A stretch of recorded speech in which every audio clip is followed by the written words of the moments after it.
पहले लाइव कर फिर बताता हूँ। Good evening, good evening, good evening, very good evening all of you. Good evening Praveen, एवरन, दुष्यंत, राकेश, नीतीश, सोनू, आदर्श, शुभम, चंद्रदीप, आदर्श, अवधेश, चूरामड़, Hriday, Rakesh, very good evening all of you. Good evening, good evening, good evening. हाँ जी, केम छो? Adarsh, Sumant, Subodh, Arvind, Rakesh, Nidhi, Sonu, Poonam, Rocky, Rakesh, Aniruddh, Sweety, Krishnadev Rai, Chandan, Rocky, Shivani, very good evening all of you. Good evening, good evening, good evening. Raghuvendra, Indian, Harsh, Yogendra, Shivam, Deepu, Prince, good evening, very good evening all of you ji. तो अगर हम बात करें logical reasoning की, तो लॉजिकल रीजनिंग में हम अजम्पशन पढ़ चुके हैं, कॉज एंड इफेक्ट पढ़ चुके हैं, आर्गुमेंट पढ़ चुके हैं, कोर्स ऑफ एक्शन पढ़ चुके हैं, और एक और टॉपिक हमने पढ़ा था जिसका नाम हमें याद नहीं आ रहा, कौन कौन से थे। पहला हमने पढ़ा था अजम्पशन, हाँ, स्टेटमेंट कंक्लूजन हम पढ़ चुके हैं। तो ये 5 टॉपिक है जो हम लोग ऑलरेडी पढ़ चुके हैं रिगार्डिंग लॉजिकल रीजनिंग। और आज जो लास्ट के 2 टॉपिक बचे हैं वो हमें करने हैं, and that is reason and assertion, और सेकंड इज डिसीजन मेकिंग। चलिए, तो ये 2 टॉपिक हमें निपटाने हैं। हाँ जी,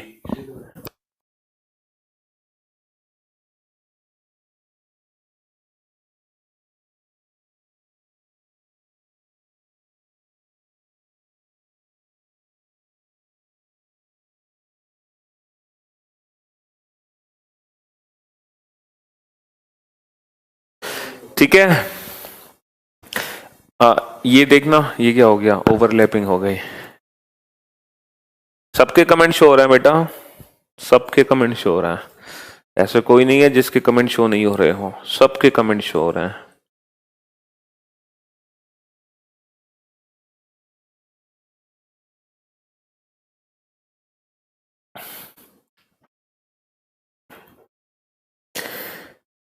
फरीद गरीब का भी कमेंट पढ़ लो। हाँ, रीजनिंग का सिलेबस बिल्कुल अरुण, जल्द ही, टेंशन नॉट। हाँ जी, तो भैया हमारा क्या क्या सिलेबस बचा है? सिलेबस हमारा क्या क्या बचा है? बहुत सारे टॉपिक्स कर लिए हमने लॉजिकल रीजनिंग में, और कोशिश करेंगे आज हम लॉजिकल रीजनिंग की सेवा समाप्त कर दें। अजम्पशंस, अजम्पशंस हमने कर लिए। अजम्पशंस के बाद कॉज एंड इफेक्ट हमने पढ़ लिया, ठीक है। कॉज एंड इफेक्ट के बाद स्टेटमेंट, आर्गुमेंट हमने पढ़ लिया, ठीक है। आर्गुमेंट के बाद, है ना, कंक्लूजन्स हमने पढ़ लिए। कंक्लूजन्स के बाद कोर्स ऑफ एक्शन हमने पढ़ लिया, कोर्स ऑफ एक्शन ये भी हमने पढ़ लिया, ठीक है। और आज हम पढ़ते हैं रीजन एंड असर्शन और डिसीजन मेकिंग। तो ये 2 टॉपिक और पढ़ लेंगे, reason and assertion and decision making, और ये दोनों टॉपिक पढ़ते ही लॉजिकल रीजनिंग आपकी हो जाएगी फिनिश, ठीक है। अच्छा, मैं आप लोगों को एक बात और बता दूं, सब मिलेगी रूपल। ये जो रीजन और असर्शन टॉपिक है ना बेटा, ये जो रीजन एंड असर्शन टॉपिक है, ये है जीएस, ये जनरल साइंस का टॉपिक है। जनरल साइंस मतलब आप लोगों को ना जनरल साइंस की थोड़ी बहुत नॉलेज होनी चाहिए, आपकी जीएस थोड़ी सी स्ट्रांग होनी चाहिए, तभी आप रीजन एंड असर्शन के क्वेश्चंस को सॉल्व कर पाओगे, वरना आप रीजन एंड असर्शंस के क्वेश्चन को सॉल्व नहीं कर सकते। ये रीजनिंग का टॉपिक नहीं है, ये रीजनिंग का टॉपिक नहीं है, ये जो टॉपिक है ये जनरल साइंस का टॉपिक है, reason and assertion. Reason and assertion को सॉल्व करने के लिए हमें जनरल साइंस की जरूरत है, ठीक है। हाँ जी, बात समझ आ रही है? अच्छा जी निधि, तो रीजन एंड असर्शन के लिए हमें जनरल साइंस की जरूरत है, ना कि रीजनिंग की जरूरत है। चलिए साहब, तो सबसे पहले हम रीजन एंड असर्शन शुरू करेंगे। अच्छा, फिर उसके बाद मैं डिसीजन मेकिंग बताऊंगा। तो बेटा रीजन एंड असर्शन जब शुरू होगा आपके सामने तो वो जो क्वेश्चंस होंगे ना, वो क्वेश्चंस आप लोगों को ना इंग्लिश में मिलेंगे, तो थोड़ा सा कोऑपरेट करना। मैं सारे क्वेश्चंस को बाखूबी हिंदी में आप लोगों को समझाऊंगा, तो आप लोग उसकी चिंता ना करें, ठीक है। चलो, लिखा होगा बेटा रीजन एंड असर्शन। चलो एक बार दिखाओ भैया, रीजन एंड असर्शन में ऑप्शन कैसे मिलते हैं, ठीक है। दिखाइए सबसे पहले, ये पहले तो ये नाम देखिए, ओवरलैप ये वाला, उस पर क्लिक करो, इस वाले कमेंट सेक्शन पर, हाँ क्लिक करो बस। चलो हाँ जी, दिखाइए क्वेश्चन, दिखा दिया इनको। चलो बेटा ये क्वेश्चन तुम्हारे सामने है, पहला क्वेश्चन तुम्हारे सामने है, ठीक है। क्वेश्चन को ध्यान से पढ़ो बेटा। रणवीर स्टेटमेंट ओपन करना, उसमें जाके उसमें आपको मिल जाएंगे क्वेश्चंस, ठीक है। चलो, स्टेटमेंट के नाम से अपलोडेड है, बिल्कुल अरविंद करवा देंगे। हाँ जी, तो ये क्वेश्चन तुम्हारे सामने है बेटा, एक असर्शन लिखा हुआ है यहां पर, एक रीजन लिखा हुआ है। मेरी बात बेहद ध्यान से सुनना, क्योंकि ये जनरल साइंस का चैप्टर है, रीजनिंग का चैप्टर नहीं है। तो असर्शन ये है, we feel comfortable in hot and humid climate. We feel comfortable in hot and humid climate. हमसे ये कहना चाह रहे हैं शुभम, हिंदी में मैं बता रहा हूं असर्शन क्या है। असर्शन लिखा हुआ है कि हम गर्मियों के दिनों में और ह्यूमिडिटी के दिनों में ज्यादा कंफर्ट फील करते हैं। हम गर्मियों के दिनों में, है ना, इसको समझ लो बेटा जी, हम गर्मियों के दिनों में और ह्यूमिडिटी के दिनों में ज्यादा कंफर्ट फील करते हैं, ये असर्शन।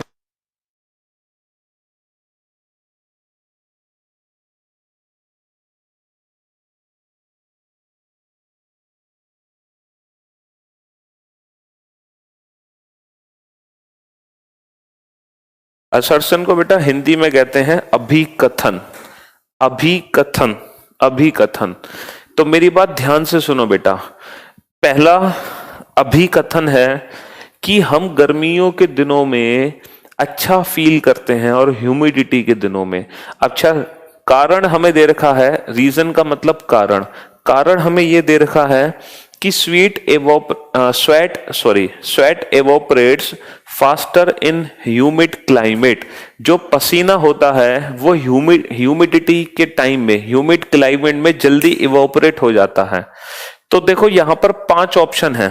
पहला ऑप्शन ये है, both assertion and reason are true and reason is the correct explanation of assertion.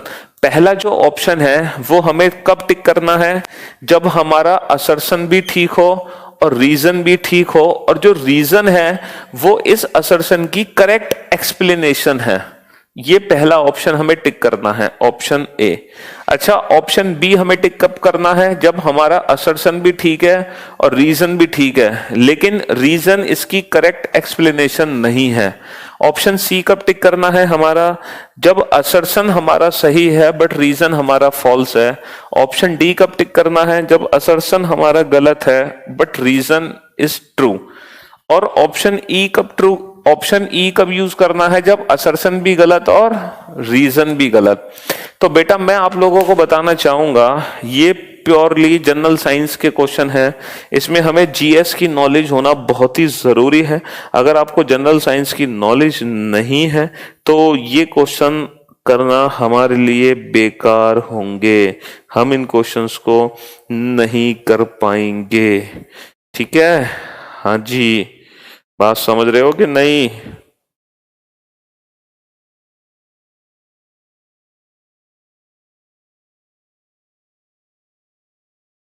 तो सोचो साइंस के लॉजिक पर कि क्या यहां पर असर्शन और रीजन दोनों ठीक हैं।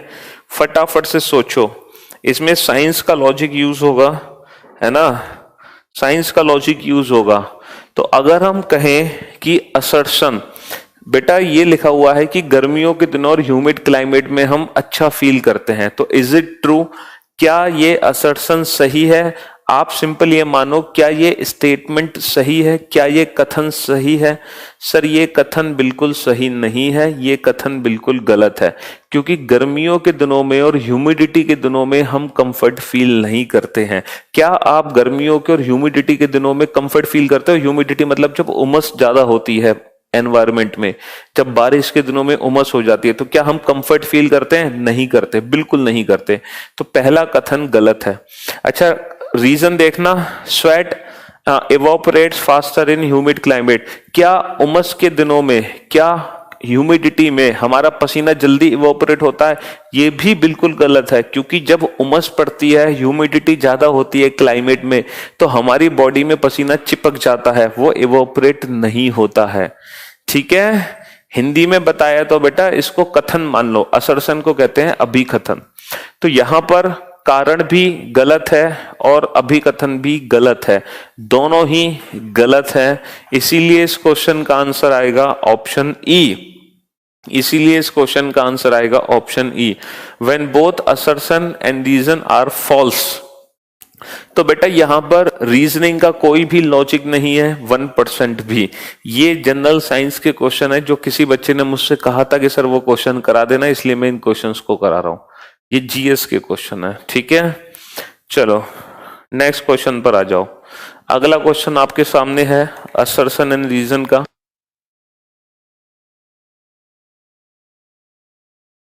नेक्स्ट क्वेश्चन है बेटा, असर्शन है कि Shimla is a colder than Delhi. Shimla Delhi से ज्यादा ठंडा है। पहले बताओ क्या ये असर्शन ठीक है?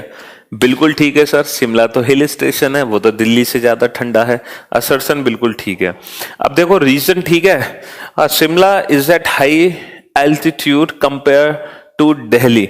जो शिमला है वो दिल्ली से ऊपर है, ऊंचाई पर है, तो बेटा हिल स्टेशन है, तो शिमला दिल्ली से ऊपर है। ये भी बिल्कुल ठीक है, यहां पर असर्शन भी ठीक है, रीजन भी ठीक है। अब आप ये सोचो, क्या शिमला दिल्ली से ऊपर है, क्या वो इसी कारण से शिमला दिल्ली से ज्यादा ठंडा है? क्या वो करेक्ट एक्सप्लेनेशन है? हमें ये तो पता चल गया दोनों ठीक है। अब दोनों ठीक में दो ऑप्शन बचते हैं, या तो ए या तो बी। ये ऑप्शन तब बनेगा जब ये इसकी करेक्ट एक्सप्लेनेशन हो, ये ऑप्शन तब बनेगा जब ये इसकी एक्सप्लेनेशन ना हो। तो आप सोचो, क्या यहां पर जो रीजन दिया गया है वो असर्शन की करेक्ट एक्सप्लेनेशन है? दोनों स्टेटमेंट ट्रू है, हमें ये तो पता चल गया। लेकिन क्या शिमला दिल्ली से अधिक ऊपर है, इसीलिए शिमला दिल्ली से ज्यादा ठंडा है? बिल्कुल सही जवाब सर, जो जितना ऊपर है वो उतना ठंडा है। तो ये इस क्वेश्चन का आंसर बनेगा ऑप्शन ए, है ना? क्या आंसर बनेगा बेटा? ऑप्शन ए इस क्वेश्चन का आंसर बनेगा। ठीक है जी, करेक्ट एक्सप्लेनेशन है। चलिए अब आ जाओ नेक्स्ट क्वेश्चन पर बेटा। Leakage in household gas cylinder can be detected. जो देखो घरों में सिलेंडर होते हैं, जो घरों में सिलेंडर होते हैं बेटा, जो घरों में सिलेंडर होते हैं उनमें जो गैस लीक होती है वो डिटेक्ट कर ली जाती है। बिल्कुल सही जवाब, बिल्कुल सही असर्शन है, बिल्कुल सही कथन है कि घरों में जैसे ही गैस लीक होती है, आपको पता है घर में जैसे कहीं गैस लीक होने लगती है आपको स्मेल आने लगती है, तो बिल्कुल ठीक है, असर्शन बिल्कुल ठीक है। अच्छा, रीजन क्या दे रखा है? LPG has a strong smell. LPG has a strong smell. बेटा क्या एलपीजी में स्ट्रॉन्ग स्मेल होती है? अब ये जनरल साइंस का क्वेश्चन है, कौन बताएगा? चलो Poonam sir please tell. Assertion है all teaching should aim at ensuring learning. Reason all learning result from teaching. All teaching should M.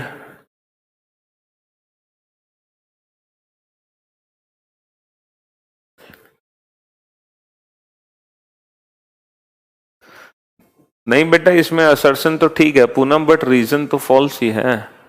हाँ जी बताओ भैया, ये जो रीजन दे रखा है LPG has a strong smell, क्या एलपीजी में स्ट्रॉन्ग स्मेल होती है? Sir leakage in household gas cylinders can be detected because of the strong smell of ethyl mercaptan. Mixed with LPG.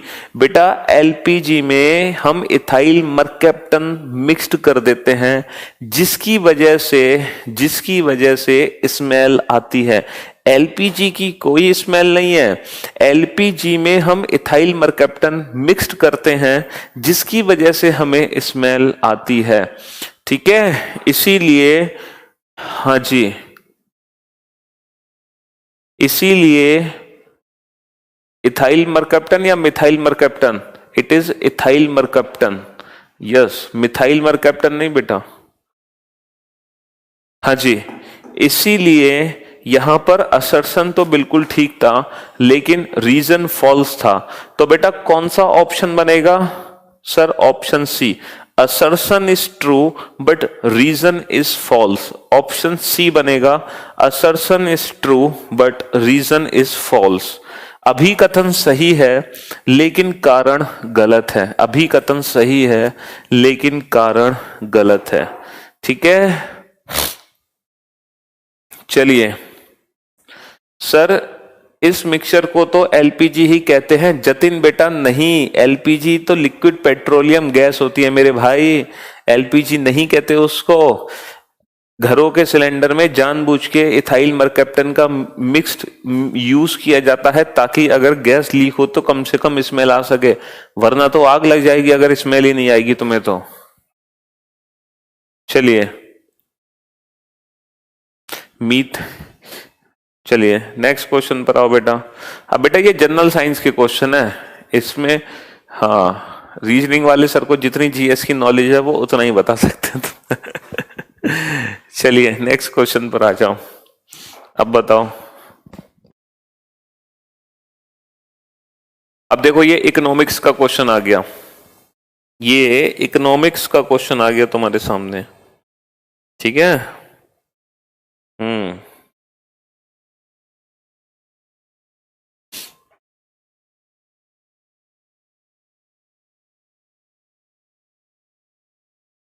India is facing the problem of inflation. भाई India is facing the problem of inflation. Inflation की problem को face कर रहा है India.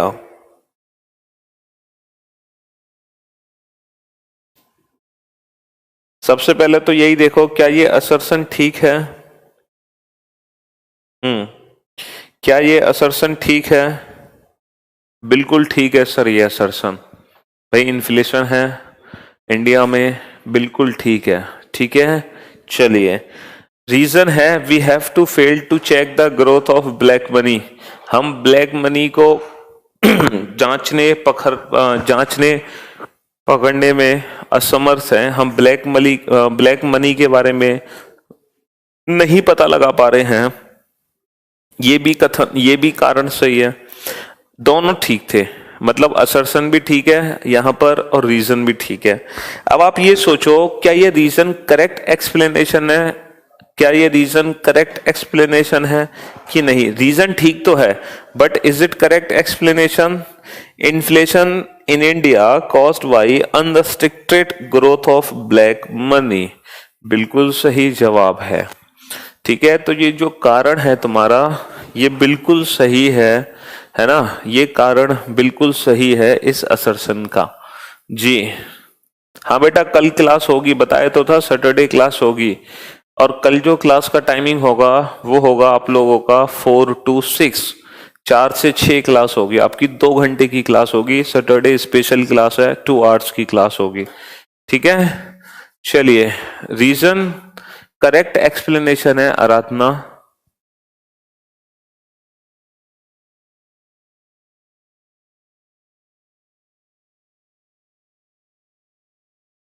Ranbir हाँ जी, बस ये वाला नहीं है, ये वाला बाद में डलेगा।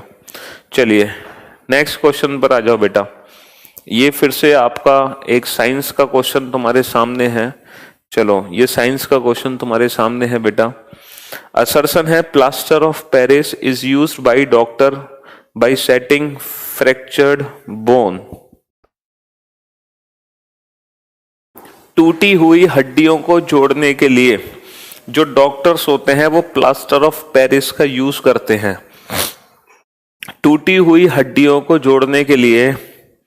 जो जो बेटा मेन रीजन नहीं था वो ब्लैक मनी वाला, बट रीजन तो है यहां पर। मेन रीजन और सब रीजन से कोई फर्क नहीं पड़ता, ठीक है, बस रीजन है कि नहीं, मतलब थोड़ा बहुत भी है कि नहीं, ऐसा नहीं कि बिल्कुल पक्का 100% वही होना चाहिए। बेटा नितिन, हाँ, जो तुम्हारी क्लास में रीजनिंग 8 स्पेशल बैच में पजल के अपलोड होने थे लेक्चर्स, वो इस लेक्चर के बाद अपलोड होंगे, मतलब रात को 8 बजे अपलोड होंगे। हाँ, तो मैं कहां पर था? हाँ जी, तो जो डॉक्टर्स होते हैं वो प्लास्टर ऑफ पेरिस का यूज करते हैं, प्लास्टर ऑफ पेरिस का यूज करते हैं हड्डियों को जोड़ने के लिए। Is it true statement? बिल्कुल ट्रू है सर। जो वो प्लास्टर बांधते हैं बेटा वो पीओपी होती है, प्लास्टर ऑफ पेरिस। चलो, कारण रीजन है when plaster of Paris is mixed with water and applied around the fractured Lyme's it set into a hard mass. जब पीओपी में हम पानी मिलाते हैं और एनवायरनमेंट में छोड़ देते हैं तो वो एकदम पक्का मजबूत हो जाता है।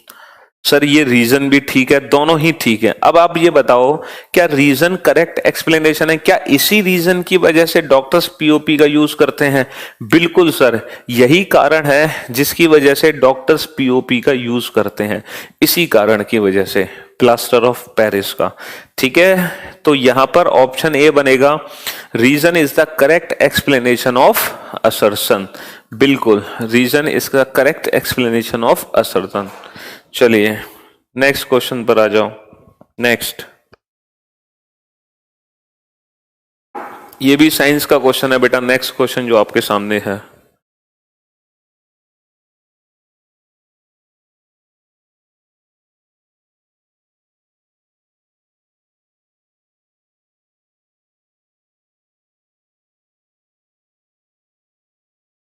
सारा ज्ञान बेटा जीके का मिलेगा इसमें।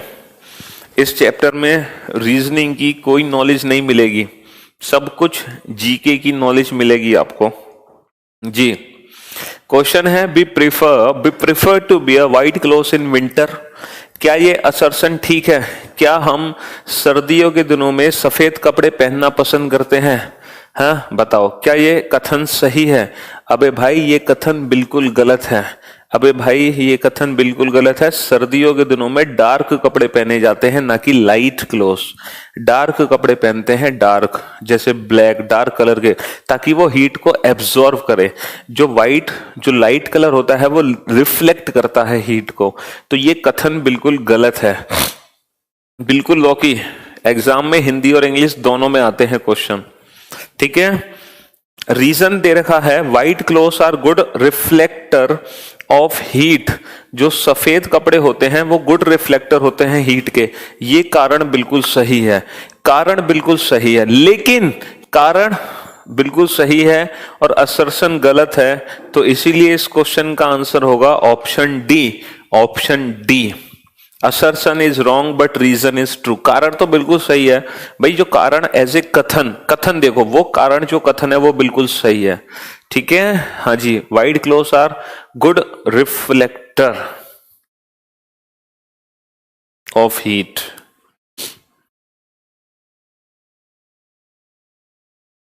ठीक है, चलिए नेक्स्ट क्वेश्चन पर आओ बेटा।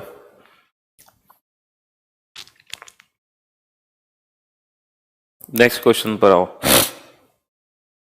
Baking soda creates acidity in the stomach. जो खाने का सोडा होता है बेटा, बेकिंग सोडा, खाने का सोडा पता है? खाने का सोडा जैसे कभी कभी छोलों में डाल देते हैं, जब मैदा मारते हैं भटूरे सेकने के लिए तो उसमें भी मिला देते हैं, है ना। खाने के पकवान में बेकिंग सोडा का यूज होता है कि नहीं होता? बिल्कुल होता है। तो हमसे पूछा है कि खाना सोडा पेट के लिए अम्लीय होता है, एसिडिटी, मतलब क्या वो एसिड बनाता है? सबसे पहले तो बताओ, क्या ये असर्शन बिल्कुल ठीक है? हिंदी में सारे क्वेश्चन बेटा बोल तो रहा हूं मैं।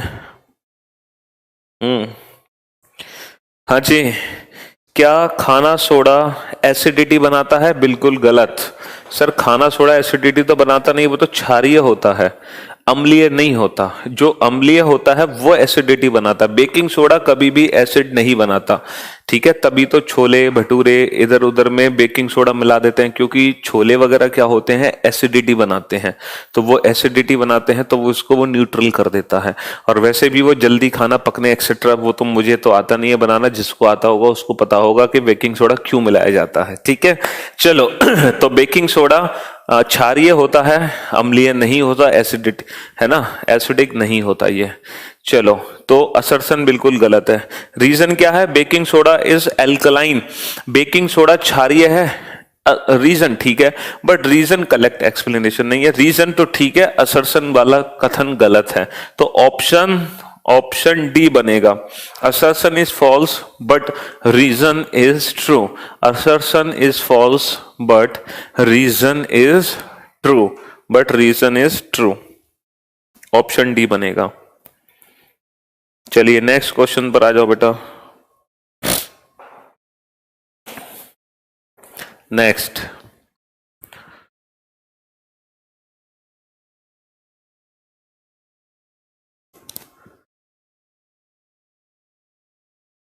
कौन सी ड्रिंक में बेटा? सर ड्रिंक में भी सोडा होता है। कौन सी ड्रिंक में? बहुत सारी ड्रिंक होती हैं, cold drink, hot drink, soft drink. कौन सी ड्रिंक की बात कर रहे हो आप?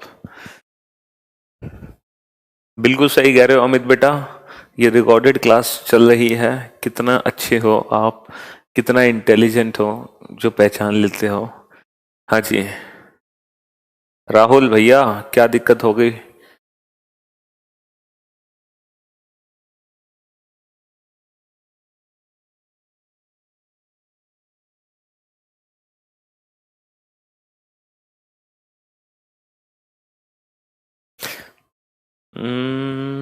मैं आदित्य सर का मैसेज बिकॉज मेरे एग्जाम।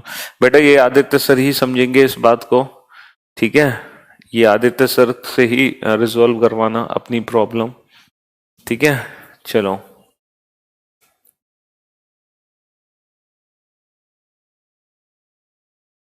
हाँ जी, तो ये जो क्वेश्चन था, when common salt is kept open it absorb moisture from the air. जब नमक, कभी तुमने नमक को खुले में छोड़ा है? जब आप नमक को खुले में छोड़ोगे ना तो वो गीला हो जाता है ना, क्योंकि वो मॉइस्चर को एब्जॉर्ब कर लेता है नमक। ये बिल्कुल सही बात है। तो assertion is true, very true. Assertion एकदम ट्रू है, ठीक है। असर्शन एकदम परफेक्ट है, असर्शन एकदम ट्रू है, ठीक है। हाँ जी, असर्शन बिल्कुल करेक्ट है, ठीक है। असर्शन बिल्कुल करेक्ट है, क्योंकि जब नमक को हम खुले में छोड़ते हैं तो वो एनवायरनमेंट से ना मॉइस्चर को एब्जॉर्ब करता है, तो वो गीला हो जाता है। आपने प्रैक्टिकली इसको फील किया होगा, बिल्कुल किया होगा। चलो अच्छा, रीजन है common salt contain magnesium chloride. जो कॉमन सॉल्ट होता है उसमें मैग्नीशियम क्लोराइड होता है। क्या सॉल्ट में, क्या तुम्हारे टूथपेस्ट में नमक है? क्या तुम्हारे नमक में मैग्नीशियम क्लोराइड है? नहीं सर, हमारे नमक में मैग्नीशियम क्लोराइड नहीं होता है। रीजन बिल्कुल गलत है, रीजन बिल्कुल गलत है, ठीक है। रीजन बिल्कुल गलत है। नमक में, हाँ जी, मैग्नीशियम क्लोराइड। ओहो, एक second, common salt contain magnesium chloride. नहीं नहीं नहीं नहीं, ठीक है भैया। NaCl, so reason is common salt. एक सेकेंड,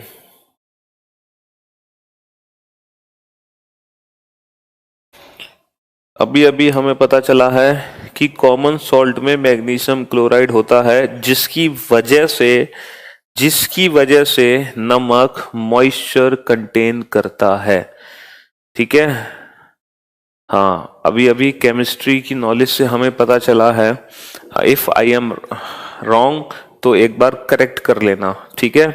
तो इसकी जो एक्सप्लेनेशन है वो ये है कि कॉमन सॉल्ट में मैग्नीशियम क्लोराइड होता है, जिसकी वजह से वो मॉइस्चर कंटेन कर लेता है। इसी की वजह से वो मॉइस्चर कंटेन करता है। एक्चुअली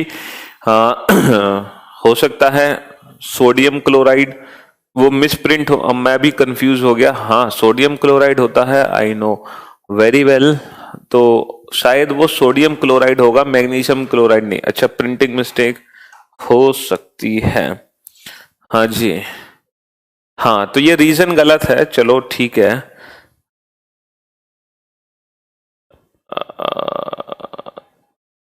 एक बार चेक कर लेना बेटा, ठीक है। हाँ एक बार चेक कर लेना, केमिस्ट्री का क्वेश्चन है। हाँ मैं कंफ्यूज हूँ थोड़ा सा इस क्वेश्चन में, आप खुद चेक कर लेना। चलो नेक्स्ट क्वेश्चन पर आ जाओ बेटा, अगले क्वेश्चन पर आ जाओ। नेक्स्ट क्वेश्चन पर आ जाओ फटाफट से।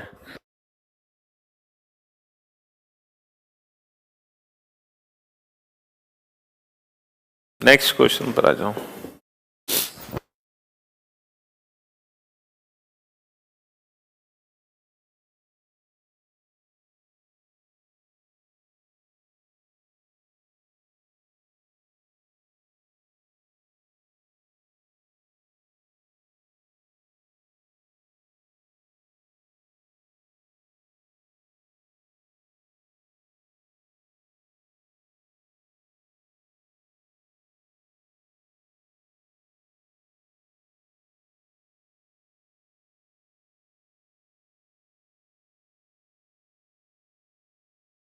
हाँ जी।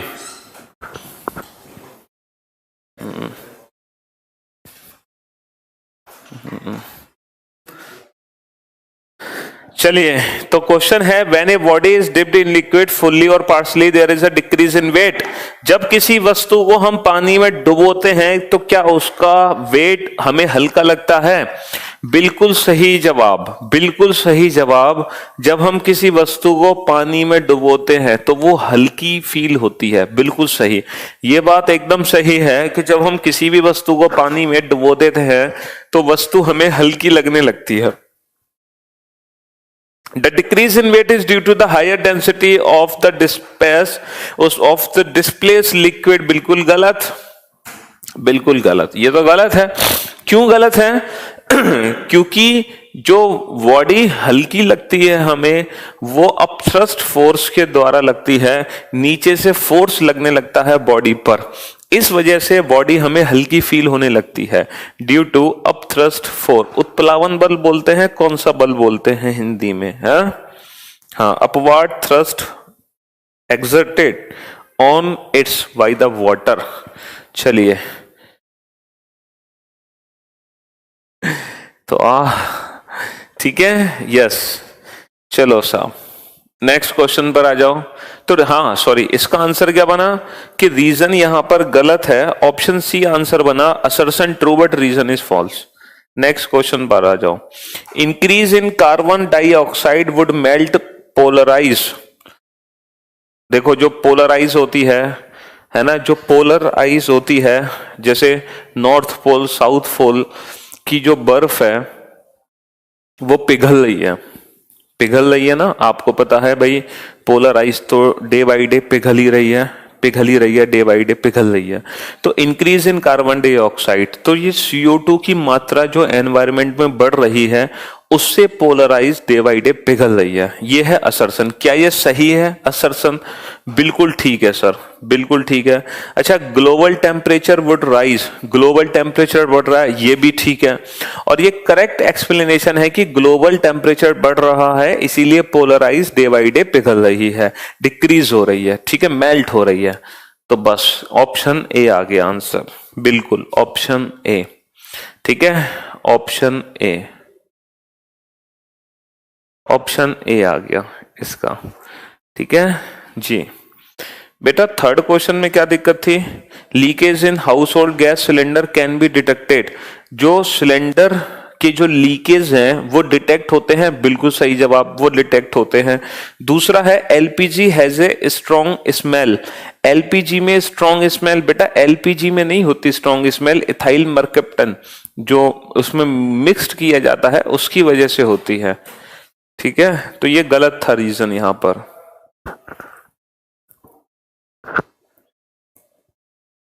ये था क्वेश्चन।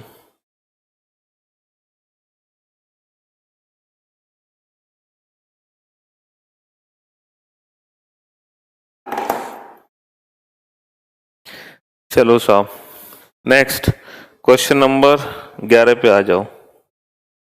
क्वेश्चन नंबर 11 पे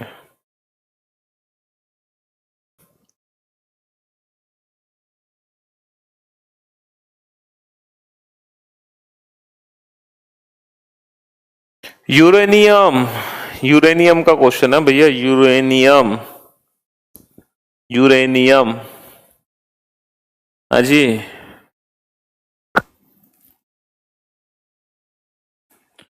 uranium undergoes nuclear fusion reaction. जो यूरेनियम है क्या वो न्यूक्लियर फ्यूजन रिएक्शन करता है? नाभिकीय है विखंडन या नाभिकीय है संलयन? दो है ना, दो इक्वेशन दो होती है ना, तो नाभिकीय है, संलयन है ये संलयन। ये न्यूक्लियर फ्यूजन करता है यूरेनियम? नहीं सर, ये तो बिल्कुल गलत है, क्योंकि वो कौन सा करता है जी? न्यूक्लियर फिजन करता है, न्यूक्लियर फिजन, ना कि न्यूक्लियर फ्यूजन। फ्यूजन नहीं करता बेटा, फिजन करता है। हाँ, विखंडन, नाभिकीय विखंडन जो रिएक्शन होती है उसमें यूरेनियम जी जी। तो यूरेनियम तो असर्शन तो बिल्कुल गलत है, क्योंकि वो न्यूक्लियर फिजन है ना कि न्यूक्लियर फ्यूजन। ठीक है, नाभिकीय विखंडन है, संलयन नहीं है। It has a big unstable nucleus, having a big unstable nucleus. Yes, ये तो सही है, कारण एकदम ठीक है, कारण एकदम सही है। It has a big unstable nucleus, उसका जो हाँ न्यूक्लियस होता है जी, नाभि, वो अनस्टेबल होता है, बिल्कुल अनस्टेबल होता है, अनस्टेबल होता है।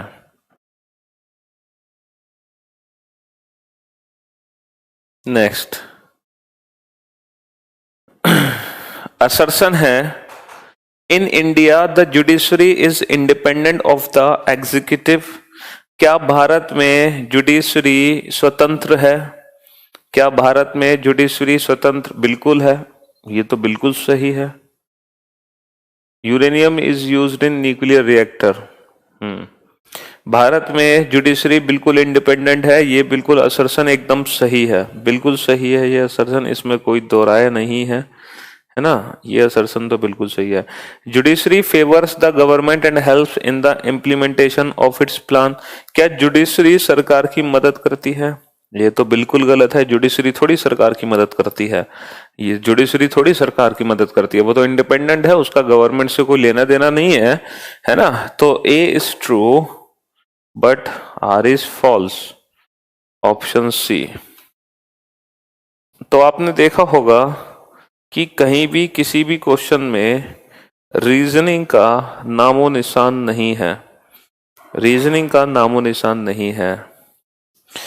रेल की पटरियों के बीच में, रेल की पटरियों के बीच में थोड़ा गैप दिया जाता है, a little gap is left between iron rails. Rail की पटरियों के बीच में गैप देते हैं, देते हैं या नहीं? असर्शन ठीक है या नहीं?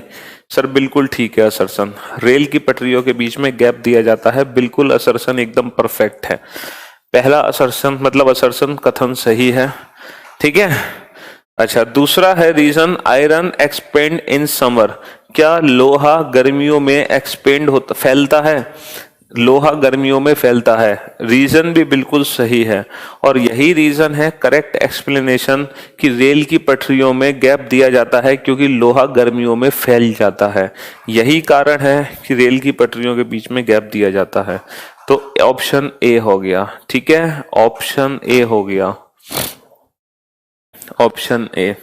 तो आज मैंने आपकी फिजिक्स, केमिस्ट्री, बायोलॉजी, इकोनॉमिक्स ये भी पढ़ा दिया आपको आज मैंने, मतलब ये पढ़ाया नहीं है, इसके क्वेश्चन करा दिए। लो भैया, एक जी हिस्ट्री का भी क्वेश्चन आ गया, मतलब ज्योग्राफी का भी समझो इसको, किसी का भी समझो, है ना। हाँ जी, Bangladesh imports jute from India. क्या, हाँ सॉरी, बांग्लादेश भारत से जूट का आयात करता है। बांग्लादेश भारत से जूट का आयात करता है। Bangladesh import Jutes from India. Bangladesh imports jute from India. Bangladesh Bharat से जूट का आयात करता है। दूसरा है कारण, Bangladesh has most of the jute mill. Bangladesh में ज्यादातर जूट की मिलें हैं। बांग्लादेश में ज्यादातर जूट की मिलें हैं। बेटा अब बताओ ये, हाँ जी, ऐसा लग रहा है जैसे केबीसी चल रहा हो, केबीसी के क्वेश्चंस पूछे जा रहे हो, हैं? क्यों भाई? हाँ, ये क्वेश्चन बेटा आप लोगों का है 3,20,000 रुपए के लिए। पहला पड़ाव आप लोग पार कर लोगे अगर इस क्वेश्चन का आंसर सही दोगे तो, वरना सारी रकम आपकी जीरो हो जाएगी, जीरो। पहला पड़ाव आप लोग पार कर लोगे इस क्वेश्चन का आंसर दोगे तो। जी, बांग्लादेश भारत, बिल्कुल सही जवाब जतिन, वेरी गुड, शाबाश। और बताओ, सिर्फ जतिन का आंसर सही है अभी तक। देखते हैं इस क्वेश्चन का आंसर, कितनी जनरल साइंस की नॉलेज रखते हो आप लोग। आंसर दो, आंसर।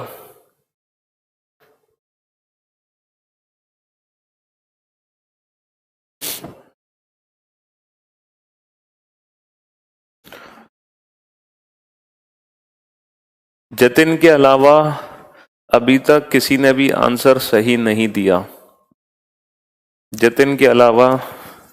और जतिन ने एकदम रीजन भी बता दिया, बेस्ट मतलब एक्सप्लेन कर दिया अपने आंसर को, शाबाश, गुड जॉब।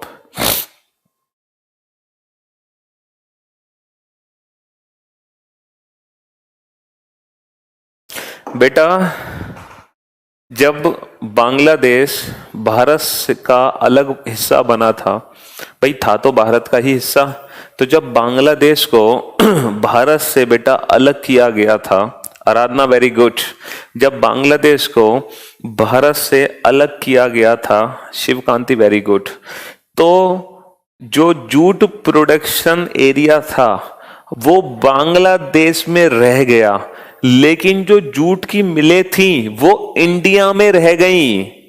तो बेटा जूट की जो मिलें हैं वो बांग्लादेश में नहीं है, वो सारी इंडिया में है, लेकिन जूट प्रोडक्शन जो एरिया है वो बांग्लादेश में है। Bangladesh is the biggest exporter of jute, है ना। तो बांग्लादेश इंपोर्ट नहीं करता, एक्सपोर्ट करता है जूट को, जूट का निर्यात करता है, आयात नहीं, सॉरी निर्यात आयात जो भी हो हिंदी में कहते हो, हाँ, तो बिगेस्ट एक्सपोर्टर है वो, ठीक है, हाँ जी। तो बांग्लादेश में जूट आता नहीं है, बांग्लादेश जूट भेजता है पूरे देश को। चलो, तो असर्शन बिल्कुल गलत है। Reason Bangladesh has most of the jute mills, ये भी रीजन भी बिल्कुल गलत है। तो both A and R are false, both assertion and reason are false। बेटा यहां पर दोनों ही गलत हैं, उल्टा है, उल्टा। इसमें लिखना चाहिए था Bangladesh Bangladesh export jute to India, और नीचे होना चाहिए था Bangladesh has most of the jute production area. तो वहां पर जूट प्रोडक्ट प्रोड्यूस होता है बांग्लादेश में, वो मंगाता नहीं है किसी को, वो तो खुद सप्लायर है जूट का। चलो नेक्स्ट क्वेश्चन बेटा।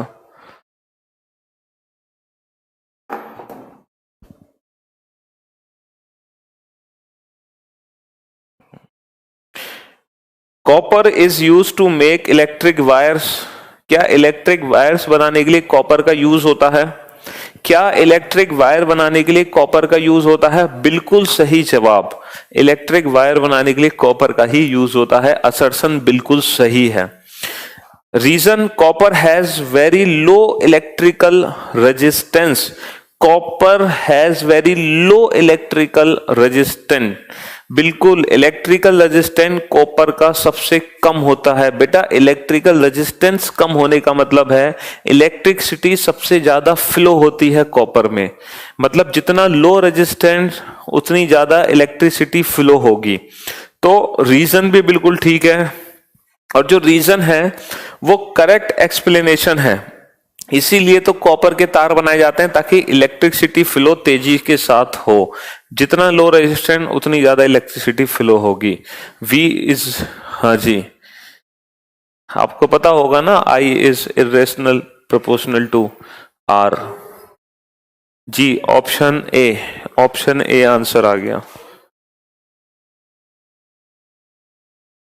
तो इसी के साथ रीजन एंड असर्शन हुआ है कंप्लीट।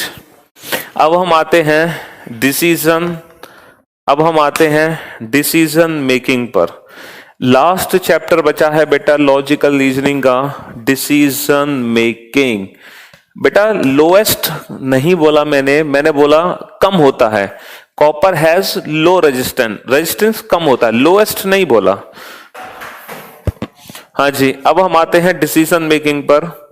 सबसे थर्ड चैप्टर पर आते हैं, मतलब सबसे लास्ट चैप्टर पर, लॉजिकल रीजनिंग का। इसके बाद आपकी आज लॉजिकल रीजनिंग हो जाएगी खत्म।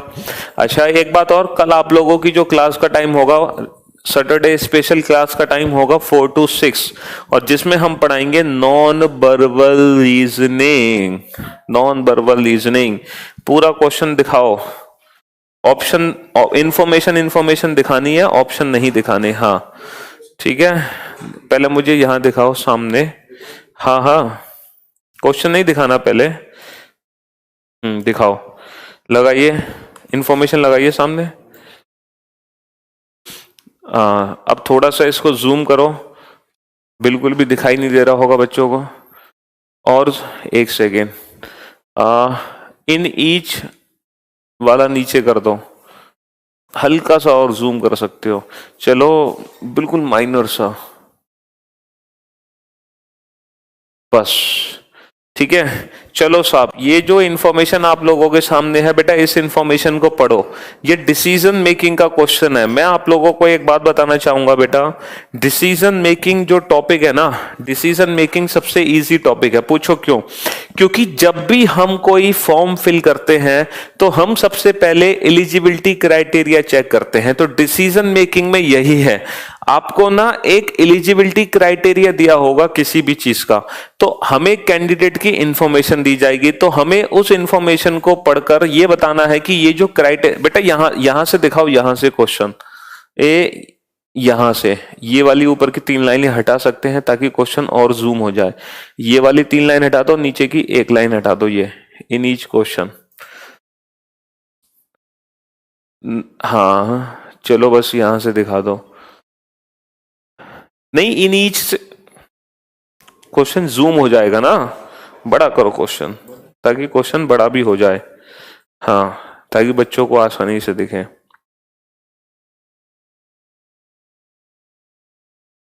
हाँ बस बस बस बस बस, दिखाना। हाँ, अब एकदम परफेक्ट है। चलो, तो ये इंफॉर्मेशन आप लोगों के सामने है। ये इंफॉर्मेशन है तमिलनाडु के किसी भी इंजीनियरिंग कॉलेज में प्रवेश के लिए निम्नलिखित मानदंडों को संपूर्ण करने की आवश्यकता है। तमिलनाडु का एक कॉलेज है, उस कॉलेज में हमें एडमिशन लेना है, और उस कॉलेज में एडमिशन लेने के लिए ये मापदंड दिए गए हैं। तो बेटा ये डिसीजन मेकिंग होती है। डिसीजन मेकिंग का मतलब है,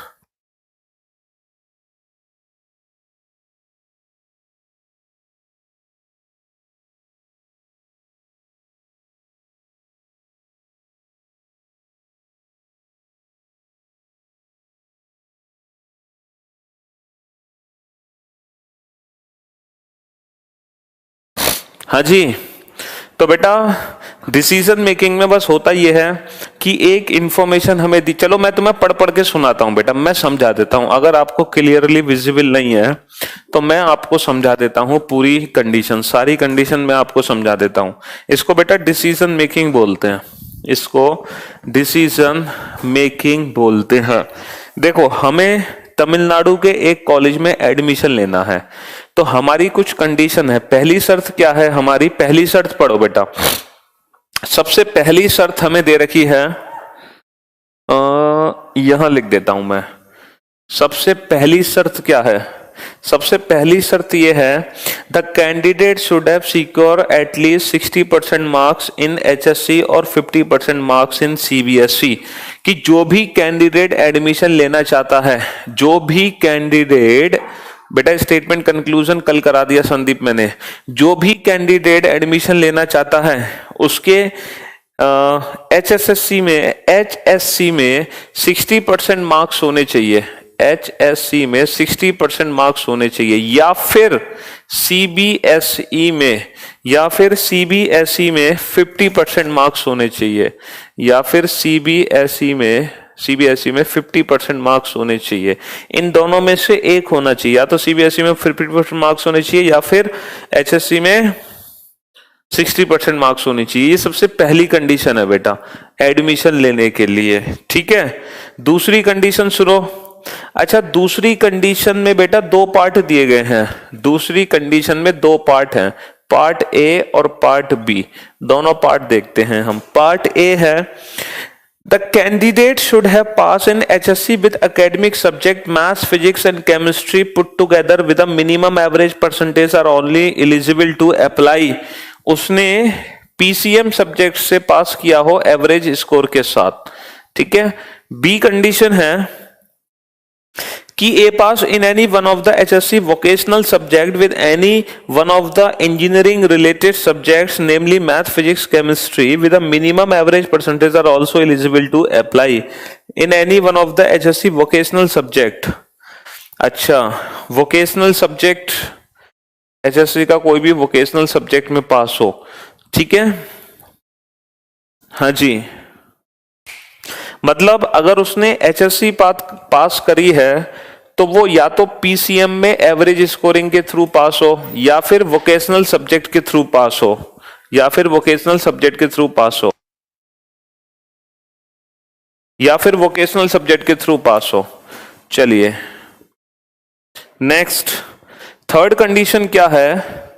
third, the candidate should be a resident of Tamil Nadu, that is the candidate who have passed 11th and 12th standard in Tamil Nadu.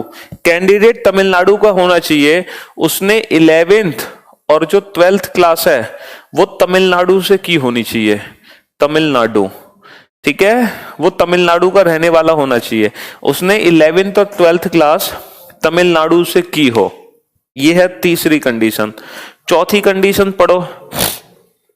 चौथी कंडीशन क्या है बेटा, the candidate should have secure at least 60% marks in entrance exam. Entrance exam में कम से कम 60% marks होने चाहिए, entrance exam में कम से कम 60% मार्क्स होने चाहिए, तभी सिलेक्शन होगा, ठीक है। पांचवी कंडीशन कुछ भी नहीं है, पांचवी कंडीशन कुछ भी नहीं है। अब सभी बच्चे ध्यान से देखें, यहां पर दो पॉइंट दिए गए हैं, पॉइंट ए और पॉइंट बी। अच्छा, पॉइंट ए क्या है, एट 1, यानी कि ये फर्स्ट कंडीशन का रिप्लेसमेंट है।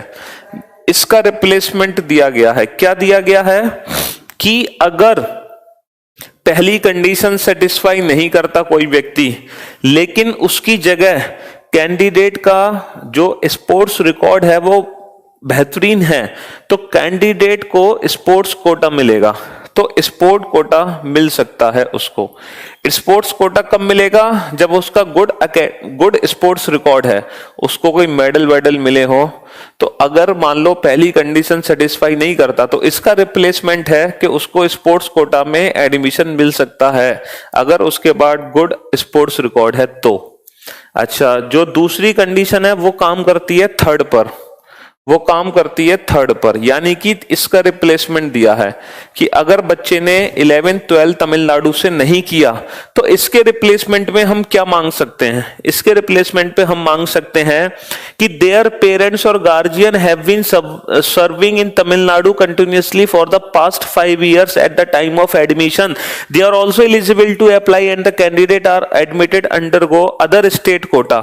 तो उसको अदर स्टेट कोटा मिल सकता है, अदर स्टेट कोटा कब मिलेगा, जब उसके पेरेंट्स पिछले 5 साल से तमिलनाडु में सर्विंग है, तो उसको अदर स्टेट कोटा मिल सकता है। तो ये इसका रिप्लेसमेंट है।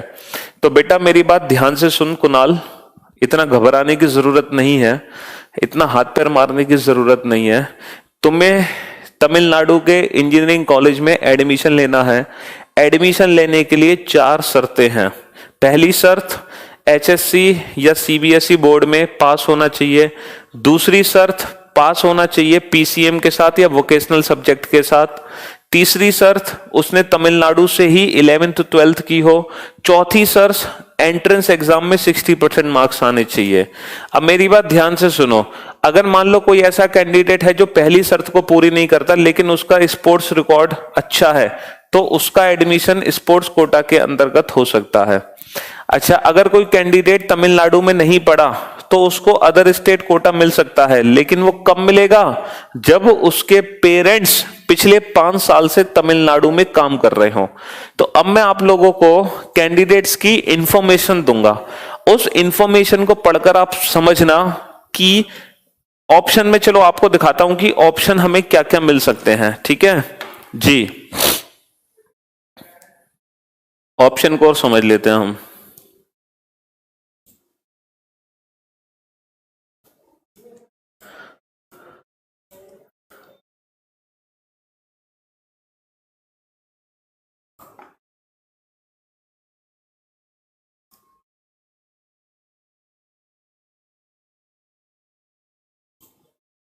एक बार मैं ऑप्शन और समझा देता हूं बेटा आप लोगों को। ये रहे ऑप्शन बेटा, समझ लो ऑप्शन क्या है।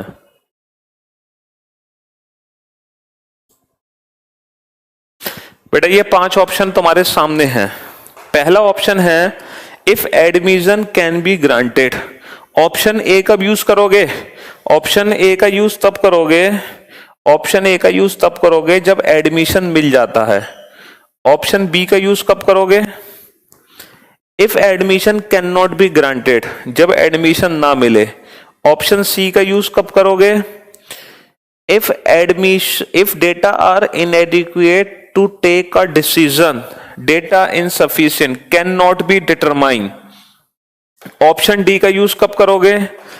If candidate admitted under sport Kota, जब उसको स्पोर्ट्स कोटा मिल जाए।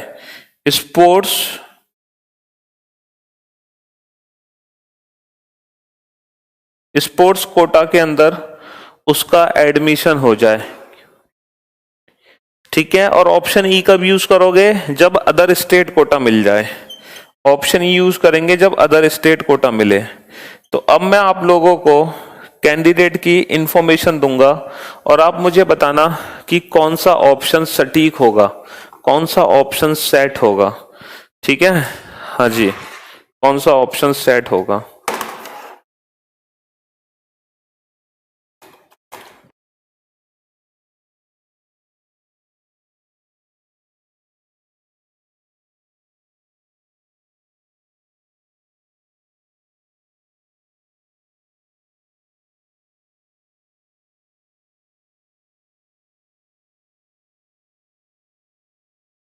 ये कैंडिडेट की इंफॉर्मेशन बेटा तुम्हारे सामने आ चुकी है।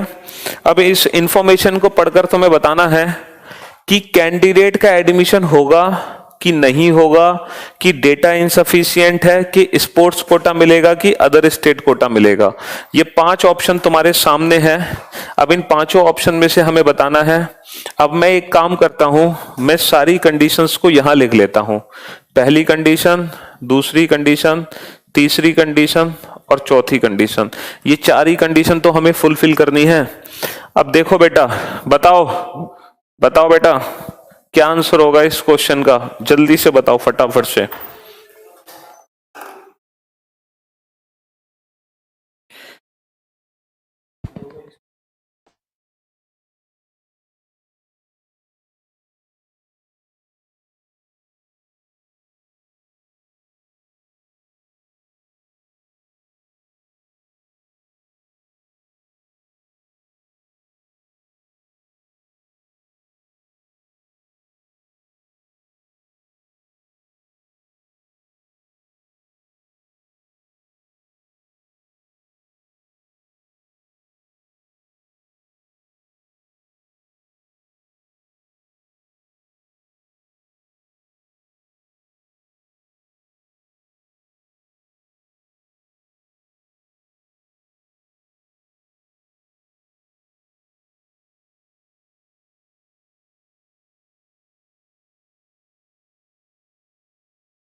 हाँ जी, चलिए साहब, बताया नहीं आप लोगों ने, बता दिया। चलो, हमने कमेंट पे ध्यान नहीं दिया आप लोगों के। Chanakya was born and brought up in Andhra Pradesh. बेटा जब चाणक्य पैदा हुआ और आंध्र प्रदेश में पला बड़ा, तो मुझे एक बात बताओ, जब वो आंध्र प्रदेश में पला बड़ा तो ये जो तीसरी कंडीशन है ये सेटिस्फाई नहीं हो सकती, क्योंकि वो तो आंध्र प्रदेश में पला बड़ा, हमें चाहिए तमिलनाडु में पला बड़ा होना चाहिए। अच्छा, he secured 60% marks in CBSE with academic subject. तो ये दोनों कंडीशन सेटिस्फाई हो गई, ये दोनों कंडीशन सेटिस्फाई हो गई। Next, with academics he secured 50% marks in entrance exam. उसके एंट्रेंस एग्जाम में 50% मार्क्स आए। बेटा चौथी कंडीशन भी सेटिस्फाई नहीं हुई। चौथी कंडीशन है 60% मार्क्स आने चाहिए एंट्रेंस एग्जाम में। तो इसका मतलब ये है, इसका मतलब ये है बेटा, थर्ड कंडीशन के लिए तो ऑप्शन था, तीसरे के लिए तो ऑप्शन था अदर स्टेट कोटा का, लेकिन इसके लिए तो कोई चांस ही नहीं है, क्योंकि एंट्रेंस एग्जाम में कम से कम 60% मार्क्स तो होने ही चाहिए। तो सॉरी भाई चाणक्य, हम आपका एडमिशन नहीं करा सकते। तो इसीलिए इस क्वेश्चन का आंसर आएगा option B, admission can not be granted, option B. कुछ बच्चे हैं जो आंसर ऑप्शन दे रहे हैं सी। आई डोंट थिंक, मतलब हाँ जी, तो कुछ बच्चे हैं जो आंसर दे रहे हैं ऑप्शन सी जी।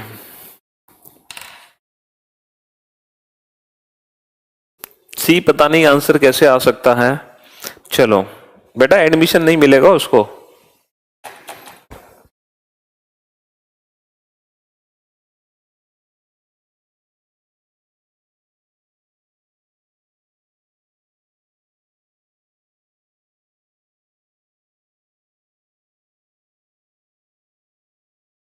अभी सेकंड क्वेश्चन आपकी स्क्रीन पर आने वाला है बहुत ही जल्द।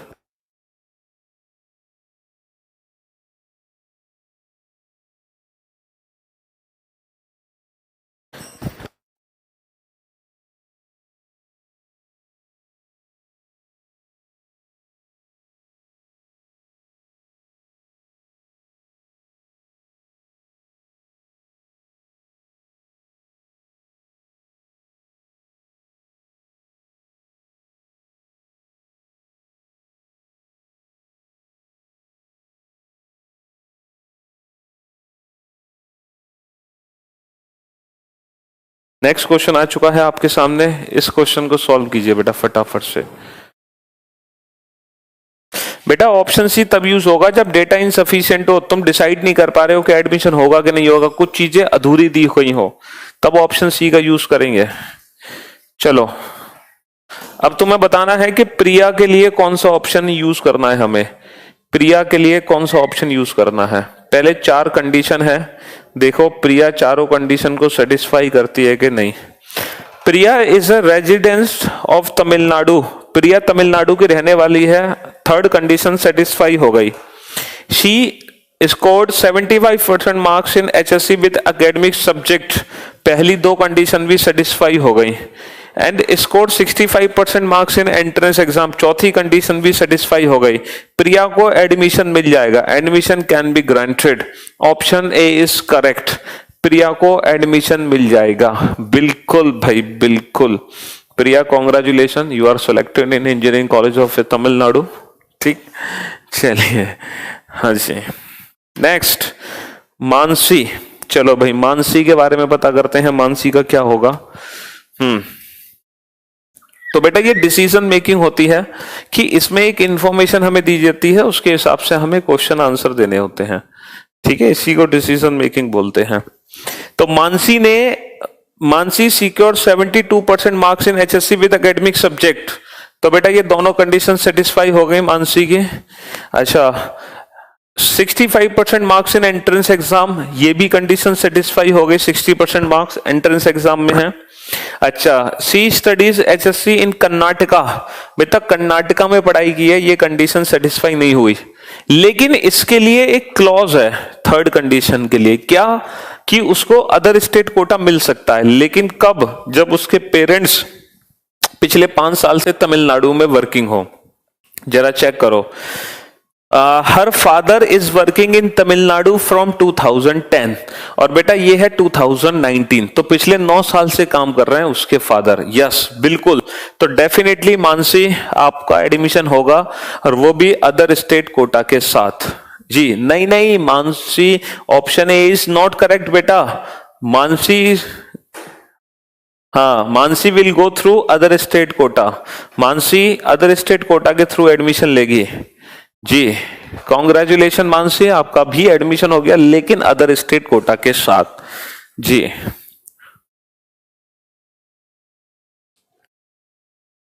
चलिए नेक्स्ट आते हैं स्वाति।